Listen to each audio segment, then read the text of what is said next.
tal? Bienvenidos a este canal de YouTube que se llama Sergio Zurita, lo cual es muy bueno porque yo me llamo así, entonces está bien.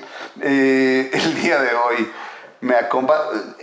He pensado mucho, en los últimos años he pensado, y esto no tiene nada que ver con los movimientos feministas que han ocurrido, o tal vez sí, pero las personas más interesantes y más inteligentes que he conocido en los últimos 5 años son mujeres. Y una de ellas es nuestra invitada de hoy, la escritora y conductora Julia Santibáñez. Julia, ¿cómo estás? Sergio, qué gusto estar aquí, me encanta. Muchas gracias por invitarme, por recibirme. Yo te conocí, tú entrevistándome a mí. Así es, por tu libro Aquí Asaltan. Así es. De Cali Arena, que habrá sido 2018 tal vez. 2018, exactamente. Pero ahora tú tienes un libro. Tengo un libro nuevo, sí, estoy muy contenta. Tu 9º libro se llama El lado B de la cultura y tiene un subtítulo. Tiene un subtítulo que reza Codazos, descaro y adulterios en el México del siglo XX, con esta portada espectacular de dibujos de Bef, de Bernardo Fernández, y bueno, las solapas también, pero para que se queden con algo de tentación no se las voy a enseñar ahora, pero sí. Acaba de salir. En la portada reconozco a Tintán, a Roberto Bolaño, al simpaticísimo Carlos Fuentes, al super limpio y super higiénico Carlos Monsiváis, al agradabilísimo cero amigo de dictadores Gabriel García Márquez, y acá ya hay gente más simpática. Mira, Tongolele, la China Mendoza, Octavio Paz, a quien adoro. ¿Esta quién es? A ver, tú dime. No sé. Silvia Pinal, okay. De chavita, obvio. Para quien Silvia Pinal está arriba entre Monsiváis y Tintán. Es Silvia Pinal, bueno, ok. Y esta otra güera. Nahui Olin. Ojazos verdes. Esta debe ser la doña. La doña. El Piporro. Ya, no descubramos todos. Porque vamos a hacer después una dinámica en redes para ver qué tanto conocen a los personajes. Ok, bueno, este sí sé quién es, este también, este no estoy seguro y este tampoco estoy seguro. Okay. Pero, bueno, primero hablemos un poquito del lenguaje en general y luego nos vamos metiendo hacia el libro. Digamos que si yo te tuviera que definir de una manera no convencional, podría yo decir, o sea, una manera no convencional quiere decir no decir a qué te dedicas. O sea, si yo tuviera que definirte, diría que tú eres una amante del lenguaje. Qué bonita definición, que suscribo totalmente. Sí, ese es quizá mi rasgo más importante, que toca todo lo que hago. Y lo noto porque sí, yo también era un amante del lenguaje, pero el lenguaje me cambió por ti. Podemos compartir ese amante. No, ya no me quiso, ya no me dijo, lárgate con tu lengua a otra parte. Pero cuando hablo de eso, digo, es por las conversaciones que he tenido contigo, es por cosas que de pronto me dices como lo bonitas que son las esdrújulas, por ejemplo. No, la palabra bonita obviamente no creo que la hayas usado, pero vaya. Me enloquecen las esdrújulas, me parecen las palabras con más onda, con más cachondeo, con más posibilidades sonoras que tiene en particular el idioma español. Sí. Entonces todo el tiempo estoy buscando esdrújulas y jugando con esdrújulas. En un programa de televisión del TV UNAM con Fernando Rivera Calderón, mi sección se llamaba, el programa se llamaba La Hora Elástica y mi sección se llamaba La Palabra es drújula. Drújula. También, me gustan. También los juegos de palabras son lo tuyo. Digo, además eres poeta. Tu más reciente libro de poesía son los sonetos. No, después de los sonetos salió Eros una vez y otra vez, que es el libro de poesía que ganó el premio Mario Benedetti en Uruguay y se reeditó en México el año pasado, en 2020, por Textofilia y la Universidad Autónoma de Nuevo León. Y se llama Eros una vez y otra vez, que también es un juego de palabras, Sí, por supuesto. claro. Pero, digamos, yo tengo el primero, que lo compré entre particulares porque estaba agotadísimo. Que es la edición uruguaya. Sí, de Seix Barral, esa. Sí. Pero, digamos, ¿es lo mismo? Sí, o debo... es lo mismo. Eros una vez es idéntico al libro que ganó, al libro que tú tienes. Ajá. Y le añadimos más de 20 poemas, por eso él y otra vez. Ah, entonces no es lo mismo, lo necesito. O sea, no es lo mismo. Ok, me parece muy bien. Ya lo resolveré pronto. No, bueno, no, lo puedo ir a comprar. O no lo puedo ir a comprar. No, sí, sí lo puedes ir a comprar. Bueno, y hablando de palabras, estaba leyendo el libro, El lado B de la cultura, y lo primero que me gustaría destacar es que inventas palabras. Sí, todo el tiempo estoy inventando palabras, pero no ahí, en la vida, en Twitter. Sí, pero... las columnas. Sí, pero ahí uno podría pensar, bueno, está echando relajo, pero no lo haría en un libro probablemente. Uno puede pensar, ¿no? Y no, en el libro estuve escribiendo algunas de las palabras que inventas. Faunerío, no recuerdo en qué capítulo del libro está. No me acuerdo tampoco las circunstancias. Pero faunerío, o sea, la fauna esa, hablas de la colonia Roma en ese libro, para ser exactos, y dices, Cuarón no puso de moda la Roma, es el nombre del capítulo, me parece. Sí, algo así. O algo así, pero el faunerío de la Roma, o sea, la bola de... Obviamente busqué faunerío, no existe. Y es evidente que no la estás poniendo porque no sepas resolverlo de manera distinta.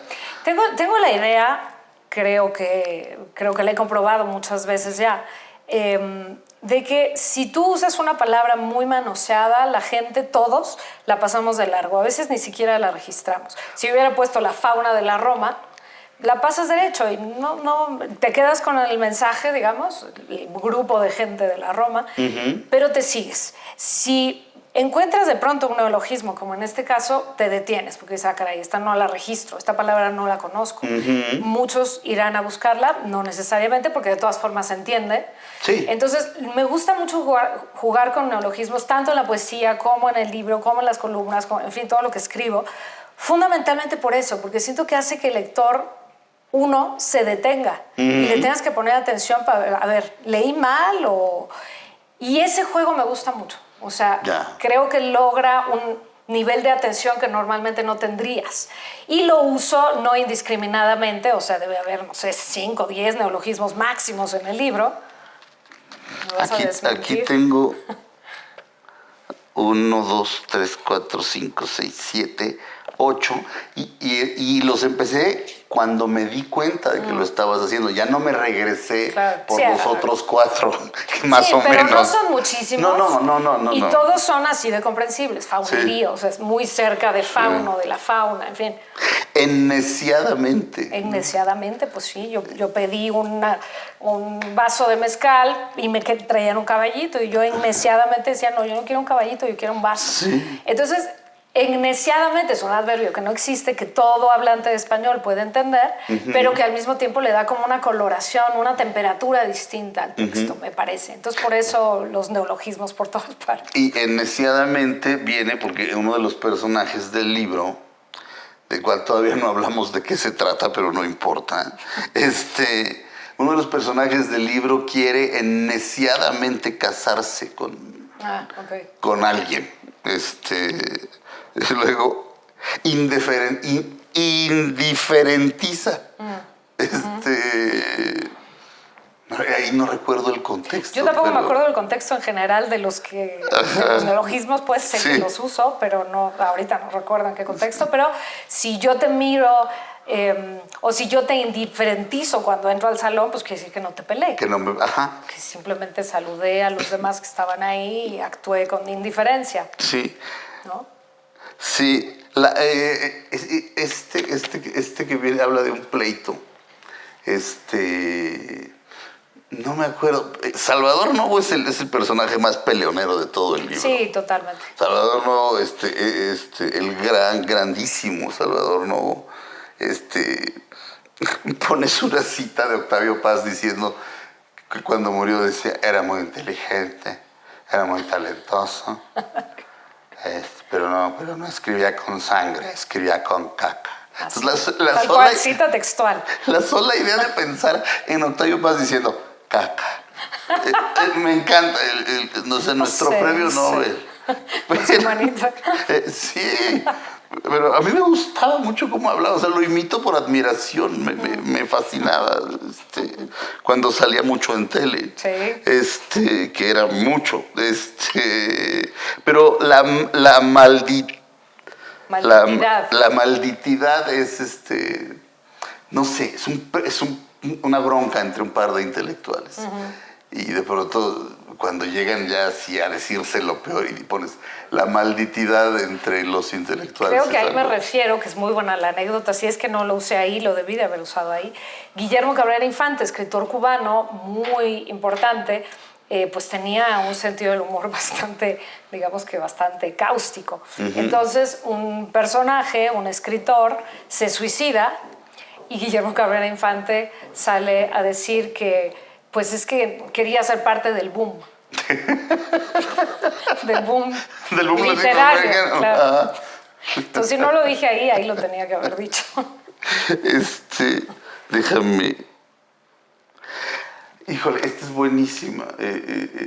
Pero creo que la palabra nueva, el neologismo, es de Ángeles Mastretta. Puede ser. Creo, y es una mujer que se enamora, una mujer sumamente talentosa de la que hablas en el libro, se enamora, y creo que es Ángeles Mastretta, si fuiste tú, dime tú, pero dice, y se enamoró, no pone, y se enamoró como se enamoran las mujeres inteligentes. Las mujeres inteligentes, como una estúpida.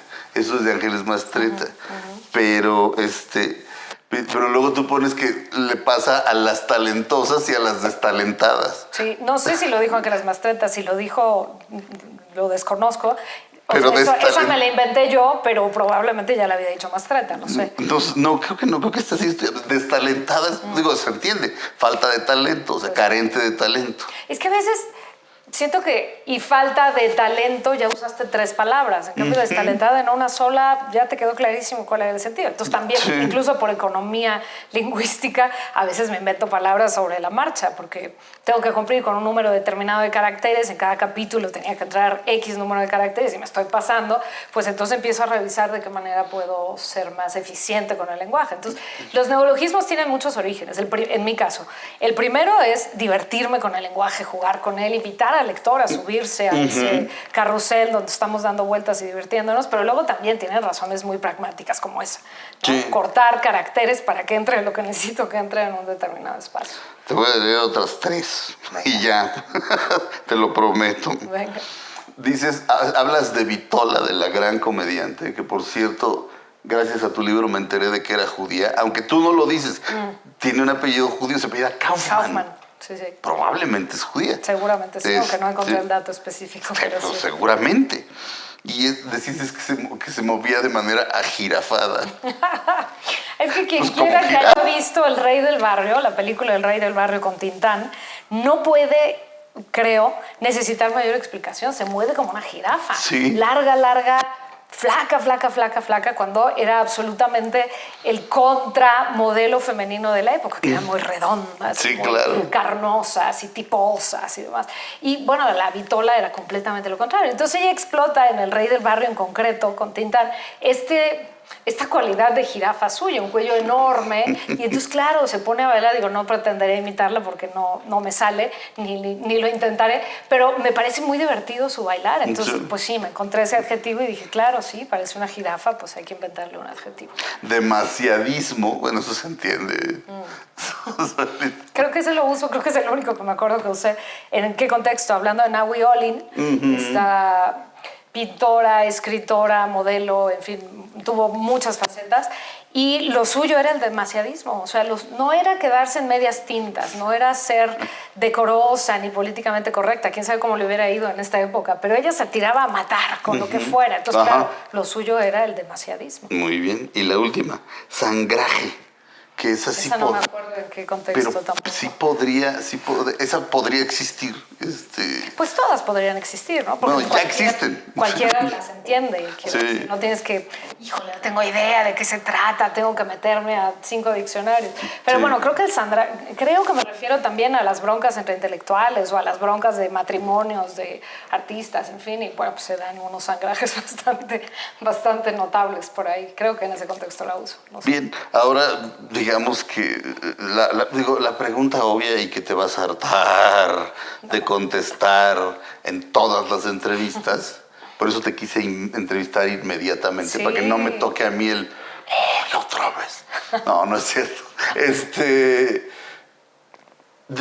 Platícanos de qué se trata el libro, de qué se trata y por qué escribirlo. Básicamente el libro trata de estas historias no oficiales, por eso el lado B.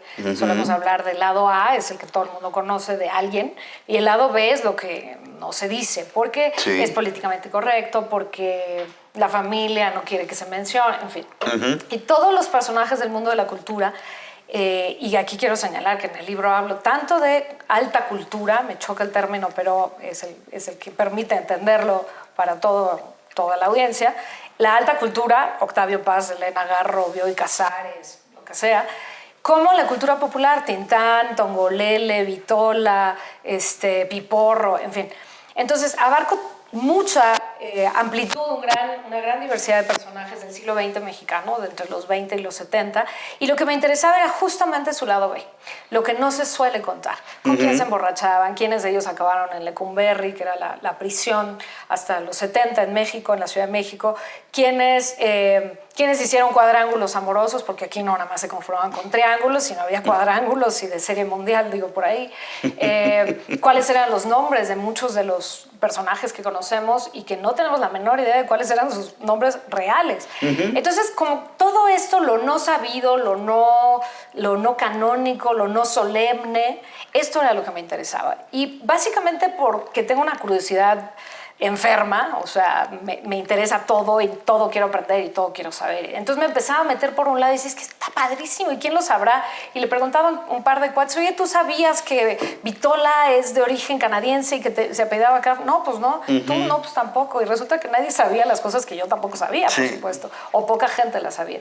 Entonces dije, ¿por qué no ofrecer esta información con la finalidad de que la gente se acerque a estos personajes? Porque siento que a veces quienes hacemos cultura, y ahí entramos tú y yo, nos guste o no, hacemos de alguna forma cultura, ofrecemos una visión de la cultura, a veces tenemos la culpa de que la gente no se acerque, porque hablábamos con voz engolada y mirando en lontananza, como si fueran seres hechos de bronce o de no sé de qué pasta, y están hechos de la misma que nosotros. Entonces, siento que hacemos que la gente se aleje y diga, no, yo no puedo leer un libro de Jorge Ibargüengoitia porque no le voy a entender, porque era tan grande y tan impresionante su prosa que pues, no le voy a entender.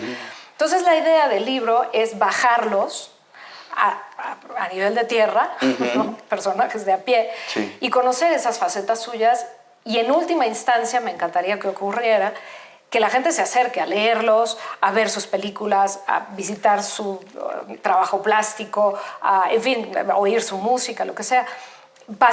El libro originalmente fueron unas cápsulas de televisión, y sí pasaba con mucha frecuencia que la gente escribía o dejaba mensajes en el programa, en El ombligo de la luna, donde nos conocimos.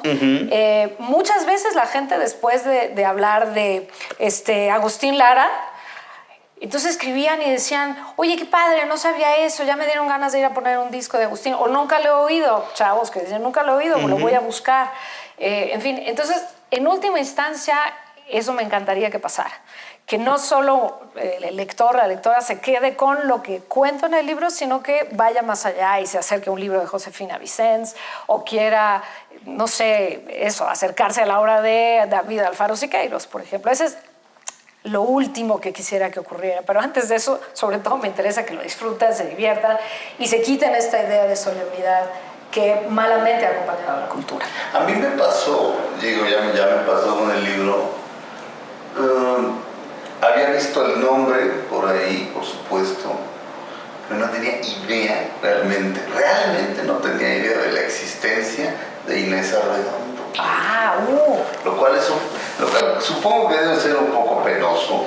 No necesariamente. Muchos de estos personajes han sido bien castigados en ese sentido, de no darse a conocer.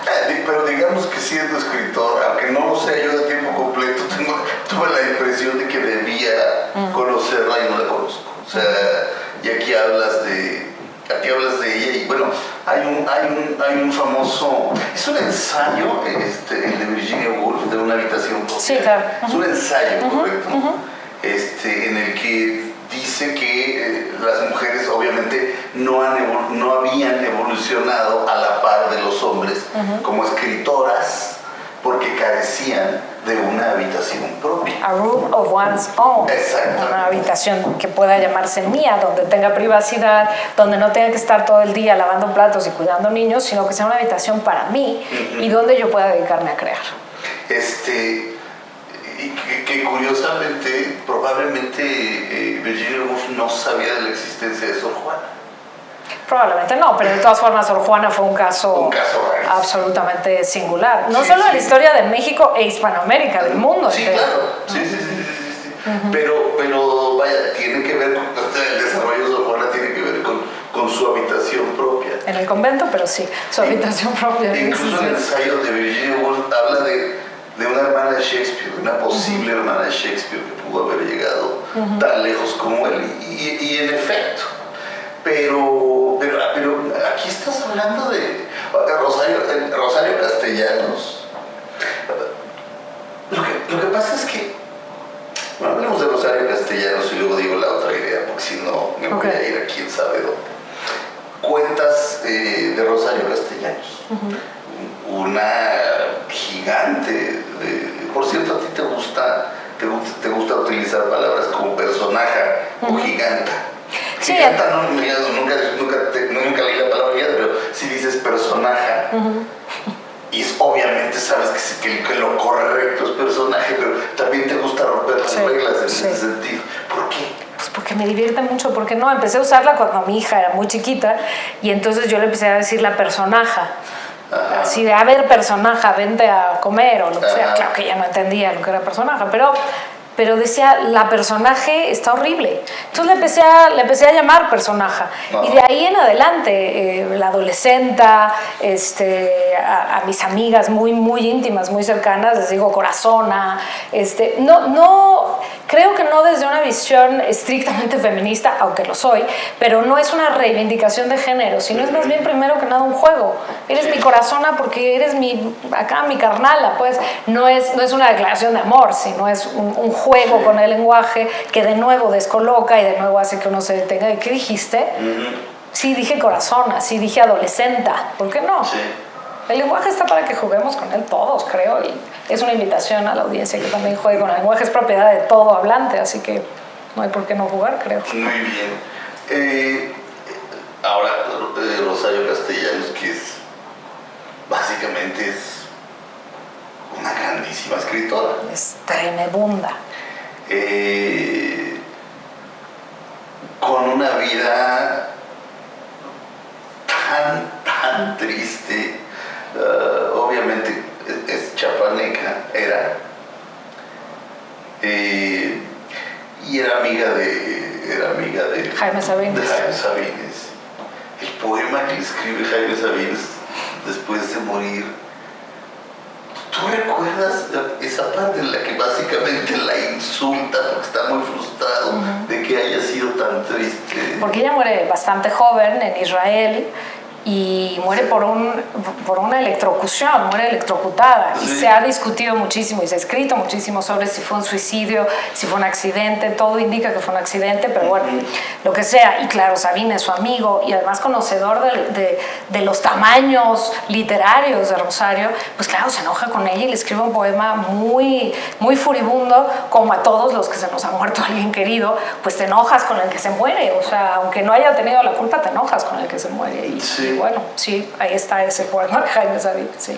Por cierto, quiero recomendar, lean Lamentación de Dido, poema de Rosario Castellanos. Es un poema largo, probablemente no lo más fácil para leer en una primera instancia, pero es una cosa espectacular.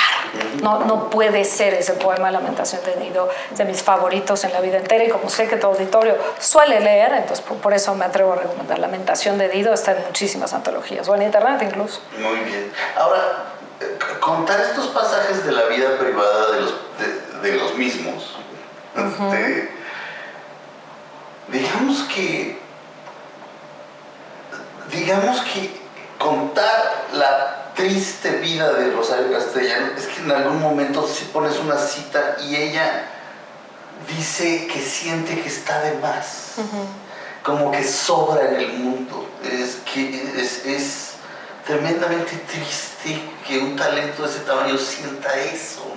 Pero de nuevo, los grandes personajes también pasan por por depresiones, por una mala autoestima, una baja autoestima, en fin. Sí, en el caso concreto de Rosario, abordo sobre todo su relación con Ricardo Guerra, que fue su marido y padre de su único hijo, y cito pasajes de las cartas de ella, Ricardo, donde efectivamente se pone por debajo del tapete, no se pone de tapete, se pone debajo del tapete. Y eso no obsta para que haya hecho una obra deslumbrantísima. Es decir, la obra de los personajes no le estoy cuestionando en absoluto, ni a los personajes, pero pretendo dar como otros ángulos de lectura de la obra, a partir de la vida privada, digamos, de la vida íntima. Y no son cosas que yo estoy inventando, esto me importa resaltarlo, todo está absolutamente sustentado, hay una bibliografía muy extensa al final, y solamente son los libros. Además consulté muchos artículos que ya no pusimos porque era una locura, y muchos sitios de internet. Entonces todo está sustentado, todos son hechos reales, comprobados, digamos. Entonces lo que me interesaba en el caso de Rosario es, ¿cómo es posible que una mujer que escribió con esta garra, con esta profundidad, con este conocimiento de la naturaleza humana, haya tenido una autoestima tan absolutamente hecha pedazos, marchita, hecha añicos? Me sorprende muchísimo, no lo acabo de procesar todavía. De hecho, las mujeres, no sé si el 100% de las mujeres de las que hablas, mujeres, no el 100%, el 100% no. María Félix es, por supuesto, una excepción, pero son mucho más trágicas que los hombres. Les va peor. A ver, tenían un contexto muy adverso. O sea, Inés Arredondo no se tiró al drama, pero efectivamente tenía todo en contra. Tomás Segovia, su marido, tenía todas las luces sobre sí mismo. Y ella, teniendo una obra igual de sólida, me parece a mí, pues no había ni un triste foquito que la alumbrara. Es decir, las mujeres del siglo XX en general en México tuvieron el foco totalmente apagado y tú te vas a la esquina y atrás de la puerta. Entonces, creo que eso también es un contexto social importante al momento de hablar de estas mujeres, pero no todas. Vitola no parece haber tenido mayor problema, digamos, de autoestima. Josefina Vicens, María Zúnzolo, esta galerista espectacular que tampoco es muy conocida hoy. En fin, muchísimas de ellas tuvieron, digamos, que los arrestos que se necesitaban, pero el contexto era muy desfavorable y eso también lo refleja, por supuesto, el libro, ¿no? Sí. ¿Cómo se llama esta mujer? Esa es fascinante, es uno de los pasajes más fascinantes del libro. Esta mujer que protagoniza la película Santa. Elena Sánchez Valenzuela. Elena Sánchez Valenzuela. Protagoniza la primera Santa de 1918, película muda. Sí. Y luego sigue una carrera actoral, se empieza a interesar por estudiar el cine, se convierte en corresponsal mexicana en Estados Unidos y en Francia y termina haciendo la Cineteca Nacional. A mí Carlos Fuentes no puedo con él, pero bueno, o sea, necesito confesar eso para que la gente le quede claro. No puedo con él. No puedo con él como escritor, me parece malísimo. Me parece un tipo odioso, mamón, oportunista, muy pegado a las faldas del gobierno. Lo mamón y oportunista no te lo cuestiono. Lo pésimo no estoy de acuerdo, pero se vale. Ahora, y pues podrán pensar que es envidia, pero yo creo que no. Pero cuentas como hacía unas orgías en las que Fernando Benítez dice, era guapo, lo tenía todo. ¿Tiene cuántas mujeres? Sí. Y dice, el semen corría por las paredes, dice. Por las escaleras. Por las escaleras. En las orgías que armaba en su calle de Galeana, en su casa de Galeana de San Ángel, cuando estaba casado con Rita Macedo, actriz muy importante. Sí, él tenía princesas y lo cuenta justo antes de que el libro, yo entregara el libro, apareció el libro de Cecilia Fuentes Macedo, hija de Rita Macedo y de Carlos Fuentes, la única que tuvieron ellos dos. Y lo cuenta Cecilia, que en las memorias de su madre aparece estas fiestas, estas mega orgías que daban en San Ángel con todo el mundo intelectual ahí, y de repente Fuentes desaparecía porque ella se había ido a un bungalito que tenían atrás, donde vivió José Donoso un tiempo, con una de sus princesas, así las llamaba él, y Rita Macedo lo consigue. Y sí, Fernando Benítez, bien lo citas tú, habla del semen corriendo por las escaleras, todos contra todos, es una cosa a matar. Y Fuentes descaradamente paseándole a Rita a las princesas. Totalmente. Pero Donoso dice que sin esas fiestecitas, el boom lo que conocemos como el boom latinoamericano, que es este estallido de los grandes escritores como García Márquez, como el propio Fuentes, vaya, como Vargas Llosa, no hubiera existido. Eso es interesante. Eso es, y bueno, creo que deberíamos dejarlo aquí. Me parece porque bien. para que la gente se quede para que la gente se quede con las ganas y lea el libro. El libro se llama El lado B de la cultura.